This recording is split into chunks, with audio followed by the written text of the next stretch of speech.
Hi everyone, we're the Soul Sisters. I'm Janelli. And I'm Saida. And today we're gonna do a part 2 on dating and relationships. This is such a big topic, and there's gonna be several different videos about relationships, but this is specifically dating. Going back to what we introduced in the first video is mindset. We're kind of like yin and yang because I have only ever dated a couple of people in my life. I want somebody that I can count on. I don't want to just date around. I've actually never had a dating app because I've been in a relationship since I was in high school. Saida has more experience on that. Dating, yes, but what is the difference between you and I? What do you have on your resume of dating? Oh, what do you mean by Like, you dated? You could say, because I know. I don't want to say it. I have been divorced, yeah. I don't know, it's weird to say that out loud, but I am. It's experience, though. And it is experience. I was in high school and I didn't really know what I was looking for. It kind of just happened, but as I grew older and learned a lot more about myself, went deep into my mind to really ask myself what I want, it wasn't aligning with the current relationship. I agreed to get married, and it was very dramatic when I realized, okay, this isn't working. I just had to do it. Doing that homework to dig into your mind is what I did. Doing the homework, I think that goes, it ties back to the whole mindset thing. Like, not only do you practice getting to know people and deciding if they're right for you or not, but fundamentally you need to work on yourself, decide what you like, learn about yourself, know yourself. It was like one of those things where I really wanted to make it work. Like, I was forcing it to be like, yes, this is the relationship.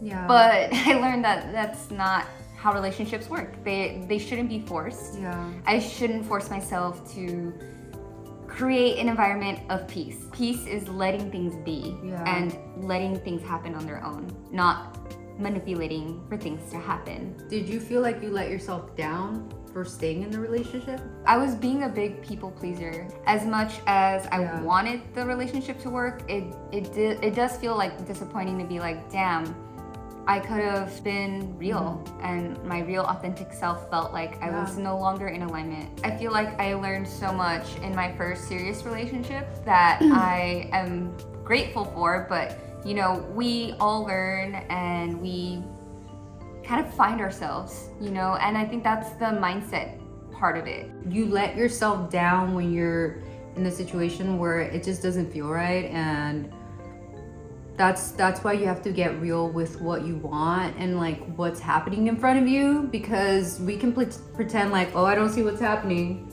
I'm gonna pretend I'm blind. There was a lot of times where I realized, wow, I thought I loved myself. The things that I allowed to happen in my life was not love. That was not love. It was trauma bonding, and all of that knowledge came from like learning all these painful truths that you cannot learn unless you experience. You just have to go out there, learn, and decide that this person's right for you or not right for you. And you won't know that until you go out there and put yourself out there. And yes, it's scary, but sometimes you don't end up with what you're looking for, and you just have to keep trying. So I will recommend a book. It's called You Are a Badass by Jen Sincero. I think that book really made me realize, I haven't been digging hard enough. There's one chapter, I forget which one it is, but there's things in your life that you have to do. And you might not want to do it, but once you do it, things change dramatically. In my experience of breaking up, getting a divorce, it was very scary, but I knew I had to do it. Once I did it, it did change a lot of things in my life. I outgrew the relationship, and at the end of the day, that's what happened. And I was able to reconnect with an old friend that I ended up really having chemistry with. And that wasn't something that I planned. It just happened. And I like to think that I manifested it because I was doing the homework and I was reading books and I was journaling.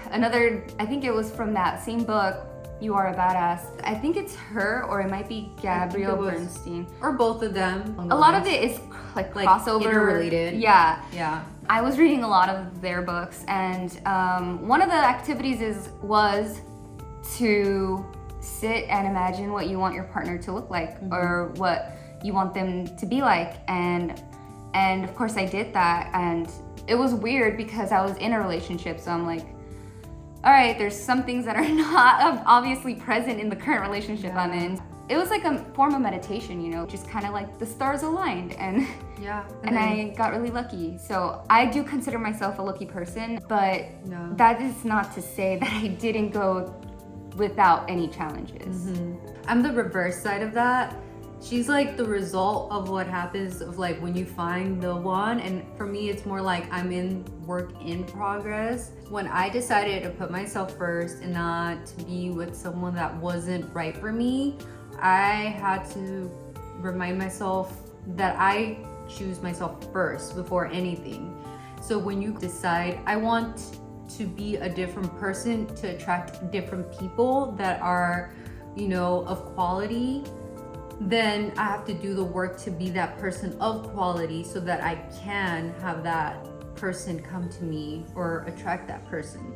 If you're not the quality person that you want to like attract, you're gonna have a hard time because you're gonna have to constantly face yourself and say like, what's not working? Why am I not getting what I want? And I think that's the challenge, that is you constantly have to remind yourself like, I have to do things different to get different things. If I want something better, I have to work for it. And another thing from the book that I learned, the You Are a Badass book, is if it's not a hell yes, it's a hell no. So I really did wisely. I really did apply that, to be honest.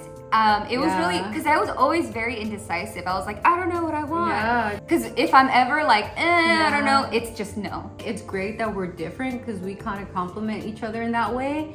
She finds it easy to be like, no. And I'm like, well, so I think that's why to some degree it's like I practice what I find most like important to me, and for her it's like, well, I did the work and this is what I got. That self-help stuff and doing the homework and really like digging deep inside and kind of figuring yourself out, that is important, years of work and very valuable. Because how many years have you been working on this? The real work started in college, because that's when I was like really trying to focus on my self-help and just my overall health and well-being. And it's still going. Like honestly, it's just, there's no end to your growth as a human being. There's a learning opportunity every day. So I think that's important to keep in mind. It's about the journey, not the destination.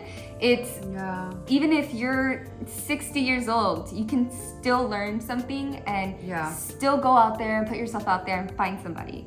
You're capable of doing all of this work. Honestly, it just, you kind of need to know where you're at and then keep moving forward. We want to create that awareness. The awareness is out there, the information is out there, and we're just one of many advocates that are just advocating for this knowledge, creating this wave of consciousness of like changing the way people think, the way you see the world.